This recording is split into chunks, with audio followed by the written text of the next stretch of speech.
चलते हैं अगले मेहमान के पास में। हमारे साथ में जुड़ रहे हैं खास मेहमान, हमारे साथ में काफी समय बाद अब जुड़ रहे हैं रचित जी। रचित चावला जी देश के जाना माना नाम है, फिनवे एफएससी से आते हैं और बाजार को बहुत अच्छे से समझते हैं। गुड मॉर्निंग रचित जी, कैसे हैं आप? Good morning, Lavjeet. I'm good. How are you? I am good sir. Sir कोई पर्टिकुलर स्टॉक्स या कोई पर्टिकुलर सेक्टर है जिसको भी वॉच कर रहे हैं? So I'm watching India Bulls housing as a sector because I feel कि एक तो housing में इंडिया में आने वाले टाइम में डिमांड बढ़ेगी because the government wants housing for all. Government की पॉलिसी है। बहुत लिमिटेड हाउसिंग कंपनीज बची है। प्लस मुझे इसमें अच्छा ये दिखता है कि ऑलरेडी एक आउटसाइड फंड हाउस जो बहुत बड़ा फंड हाउस है उसने रिसेंटली निवेश किया है। आई एम श्योर उन्होंने अपनी ड्यू डिलिजेंस करी होगी, अदरवाइज वो कभी भी निवेश नहीं करते। कहाँ से ये कहाँ तक गिरा हुआ स्टॉक है, बहुत डिस्काउंटेड स्टॉक है। मुझे इस वैल्यूएशन पे अट्रैक्टिव लग रहा है mainly because I feel corporate governance आने वाले टाइम में बेटर होएगी because there is a private equity arm which will run the show. Secondly, it will now become a professional driven organization because the promoters have diluted their stake. Plus, growth is definitely there, and the network with India Bulls Housing has is phenomenal. मतलब मैं नहीं समझता कि आज कोई नई company housing की आएगी और वो इतना नेटवर्क बना पाएगी। मोर ओवर अगर आप इसका डेटा देखें तो बुक वैल्यू बड़ी अट्रैक्टिव है इसकी। मतलब कंपनीज ने अभी तक एक भी डिफॉल्ट किया नहीं है, रेगुलरली अपने इंटरेस्ट एनसीडीज को ऑनर कर रहे हैं एंड बुक वैल्यू बहुत अट्रैक्टिव है, एसेट्स बहुत ज्यादा है कंपनी के पास। सो वो सारे माध्यम से हम इस कंपनी को स्टडी कर रहे हैं। ठीक है, इंटरेस्टिंग पिक है। जिसको शायद शायद ही कोई एनालिस्ट देख रहा होगा तो वो एक मुझे लगता है कि ये बहुत ही अनयूजुअल सी पिक है कि एक बहुत लंबे जितना समय। जितना जितना हम रिस्क लेंगे या जितना हम इनोवेटिव सोचेंगे उतना ही अपसाइड है। हम्म, ठीक है। I'm with you. I'm not saying कि this is a wrong pick और कोई रिस्क वाला रिस्क है is one thing, but कहीं ना कहीं वो जो साइंस है बहुत अर्ली स्टेजेस पे देख लेने वाली चीजें हैं, वो कहीं दिख रहा है कि जिस तरीके से ये अपने सपोर्ट लेवल से ऊपर अच्छे से काम कर रहा है काफी समय से, तो वो बहुत तेजी नहीं दिखा रहा है is one thing. Participation market के साथ में उतना नहीं है इज वन थिंग, लेकिन कहीं वो साइंस है, स्ट्रेंथ के साइंस वो वाले हैं कि हाँ इससे ज्यादा वीकनेस नहीं। अब इसके बाद नथिंग टू लूज वाली जैसे स्टेज में आकर के और वहां से नॉट ओनली शोइंग कि नथिंग टू लूज है बट ऑल्सो शोइंग कि यहाँ से ये रिकवर कर सकता है। और ऊपर की रेंज बहुत बड़ी है, 1400 रुपए तक का था स्टॉक, आज 200 रुपए के आसपास मिल रहा है, 200 से भी नीचे मिल रहा है। तो वो बहुत बड़ी है कि अगर वो केवल उसको अगर फिर से रिक्लेम नहीं भी कर पाता है अपने हाईज को, ऑल टाइम हाईज को, तो भी बीच में बहुत बड़ा एक रेंज है जिसके अंदर में ये अपने आप कहीं ना कहीं मल्टीबैगर हो जाता है अगर थोड़ा सा भी। और जो चीजें हो रही हैं बाकी फंडामेंटल्स के हिसाब से, आप जो चीजें बता रहे हैं कॉर्पोरेट गवर्नेंस के हिसाब से, तो वो चीजें भी हैं। हमारे साथ में एक दर्शक हैं विश्वजीत दास जी, वो भी काफी डीपली एनालाइज करते हैं चीजों को और उनका भी वो अग्री कर रहे हैं आपके साथ में कि हाँ इंडिया बुल्स हाउसिंग पे this is a good pick accumulating Edelweiss and above in all dip. तो उस तरीके की कुछ एक चीजें वो कह रहे हैं कि हाँ इसके अंदर में एक अच्छे स्ट्रेंथ है, ये बढ़िया है सर। पेपल भाटिया जी का एक सवाल था एचडीएफसी लाइफ। सर तो HDFC again very good company.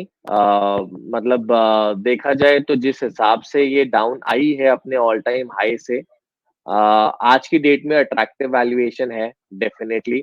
अगर मैं सपोर्ट की बात करूं तो इसका ऑलमोस्ट ये अभी सपोर्ट पर ही है। मतलब आप समझ लीजिए कि 30 पॉइंट्स का स्टॉप लॉस लगाकर निवेश किया जा सकता है। यहाँ से बाउंस बैक करता है तो बहुत अच्छा होएगा, but again it depends on the markets also. अभी जैसे एफआई सेल करे जा रही है कंटिन्यूसली, इस वजह से थोड़ा HDFC because it's a great stock in terms of corporate governance, बहुत सारे एफआईज निवेश है इसमें। तो अगर FI turns buyer then this stock can be a gold mine. if not then you can have a strict SL around 30 points below 598 level। जी ठीक है। तो इतनी स्ट्रांग कंपनी है, इतनी अच्छी कंपनी, अट्रैक्टिव कंपनी है वो ब्रांड एचडीएफसी का और वो पूरा ग्रुप कि एफआईआईज इसके अंदर में बहुत भर भर के निवेश करते हैं, बड़ा पैसा लगाते हैं, क्योंकि उन्हें ये लगता है या पता है कि एक सेफ उसमें जा रहे हैं। लेकिन वो निवेश को उन्होंने प्रॉफिट बुकिंग कर ली कह लीजिए, या बहुत सारे और फैक्टर्स को देखते हुए, जियोपॉलिटिकल रीजंस को हो सकता है देखते हुए, उन्होंने पैसा बाहर निकाला है, सेलिंग करी है। उस सेलिंग का प्रेशर आपको स्टॉक्स में दिख रहा है।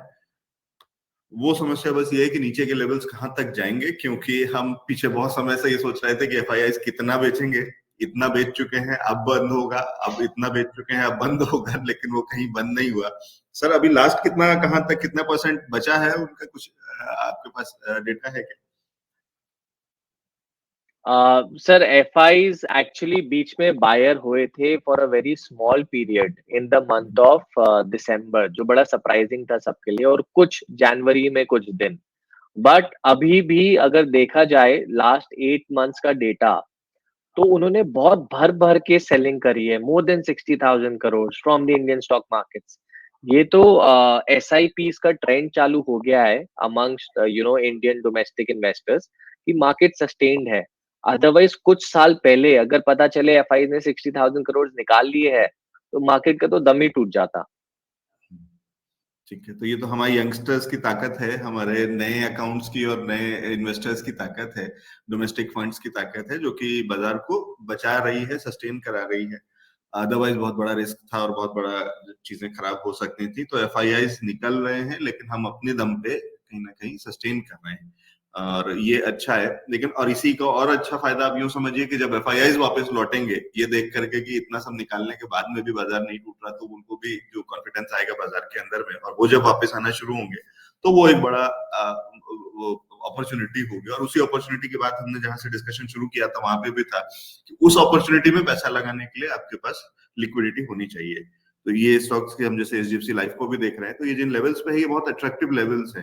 वो कह रहे हैं रचित जी कि ये अच्छा है, बहुत अच्छे डिस्काउंट्स में मिल रहा है, बड़ी सेल लगी हुई है, और बहुत अच्छे ब्रांड पे बड़ी सेल जब मिलती है तो दौड़ के लिया जाता है, लंबी लाइन लगती है, हमने देखा है। तो ये वो वाली चीजें हैं। लेकिन और सेल बढ़ सकती है कि नहीं, ये नहीं पता है, और कब कहां से ये सेल खत्म हो जाएगी और वापस से नॉर्मल प्राइसिंग आने लगेगा, या ऊपर वापस चलना शुरू हो जाएगा, तो वो भी नहीं पता। तो इसलिए इसके अंदर बने रह सकते। सर बस चलते चलते एक अच्छा सवाल है, और अच्छा सवाल इसलिए है क्योंकि ये कहीं ना कहीं जो आपने रिकमेंडेशन दिया है, इंडियाबुल हाउसिंग की हम बात कर रहे थे, तो ये पूछ रहे हैं कि एचडीएफसी और इंडियाबुल हाउसिंग में से अगर पिक करना हो तो कौन सा होगा? Sir risk is to reward के मामले में अगर हम देखें, तो मुझे इंडिया बुल्स हाउसिंग की अपसाइड बहुत दिखती है। मतलब अगर मार्केट कैप देखा जाए इंडिया बुल्स हाउसिंग का, तो वो 9,000 करोड़ है। बट अगर मैं कंपेयर करूं फिनटेक कंपनी से, जो अभी पैसा बना भी नहीं रही, तो कहीं पर भी 9,000 करोड़ सस्टेन ही नहीं होता। आप मुझे ये बोल रहे हैं कि India bulls is a $1 billion enterprise, जबकि इंडिया बुल्स के एसेट्स ही इतने सारे हैं, इंडिया बुल्स का नेटवर्क ही इतना सारा है, इतने सालों से इतनी बड़ी बुक पर बैठा है। और अगर मैं अपसाइड देखूं, तो मुझे इंडिया बुल्स में ज्यादा लगती है। इस वजह से I would be slightly incline towards India bull housing, and only for a fact कि एक प्राइवेट इक्विटी आया है। अगर प्राइवेट इक्विटी आया है, that means they have done there due diligence. मतलब मैं एक कॉमन इन्वेस्टर की लॉजिकली सोचूं, तो उन्होंने आपके लिए काम आसान कर दिया है। उन्होंने ऑलरेडी बोल दिया कि भाई ये कंपनी में डीएचएफएल जैसा कुछ प्रॉब्लम नहीं है, इसलिए we are putting in money. ठीक है, और बहुत ही अपॉर्चुनिटी है, एक ऐसा टाइम है, एक बढ़िया जगह पे और बढ़िया लेवल्स पे, कि बिल्कुल टाइमली कह लीजिए कि एंटर करने का मौका है। तो ये एक बड़ी बड़ी अपॉर्चुनिटी है, और विश्वजीत दास जी इसको बहुत अच्छे से समराइज कर रहे हैं, हमारे एक दर्शक हैं, उन्होंने कहा है कि HDFC will be compounding and India bulls will be a multibagger. तो ये एक बहुत अच्छा समरी है, और बहुत अच्छे तरीके से सिंपली उन्होंने पुट कर दिया है कि ये अगर कंपेयर ही करना इंडिया बुल्स और एचडीएफसी को, तो ये है कि दोनों में ग्रोथ मिल सकती है, लेकिन आपको तय करना है कि आपको कंपाउंडिंग ग्रोथ चाहिए या मल्टीबैगर स्टॉक चाहिए। तो दोनों चीजें आपके सामने हैं। बहुत शुक्रिया रचित जी हमारे साथ में जुड़ने के लिए, समय निकालने के लिए, थैंक यू और सो मच। उम्मीद करते हैं कि आप बीच बीच में हमारे लिए समय निकालते रहेंगे, और इस तरीके के इंटरेस्टिंग स्टॉक्स हमारे साथ में पिक्स जरूर शेयर करते रहेंगे। Thank you so much Rachit for thank you coming. So much, take care, thank you.